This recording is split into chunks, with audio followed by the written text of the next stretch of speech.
طبعا بعد الفوز النهارده حابين نشكر نادي الزمالك.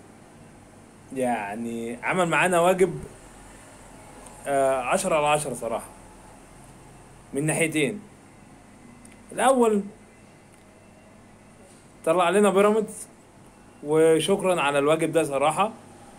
احنا مقدرين الكلام ده، واللي حصل النهارده مننا في الملعب ده كان تقدير ليكوا على اللي انتوا عملتوه، لان انتوا المفروض كنتوا تاكلوا علقة النهارده.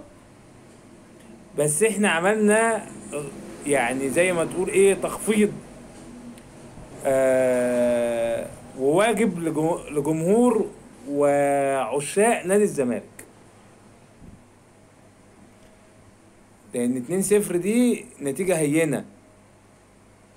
وبنشكر طبعا نادي الزمالك النهارده ان هو كان مسلم نمر من اول الماتش، ونازل عارف تمامه فين واخره ايه وحدوده فين. وكده كده بعد الماتش هنقول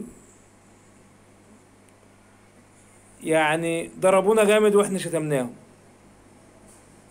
كده كده معروفة، يعني معروف التمام ايه، وان مفيش استقرار عندنا، وان مفيش فلوس، والنادي الاهلي نادي المليار، واحنا لو كنا كسبنا النهارده كنا نبقى كسبنا نادي المليار القصة الحزينة بتاعت كل مرة دي. نحمد ربنا على الفوز النهارده، ونشكر نادي الزمالك. وعبال ما ترجعوا ان شاء الله هنبعت لكم السندوتشات على النادي، عشان طبعا في ناس هتبقى راجعة هفتانة وجعانة فترم عضمها بدري بدري كده.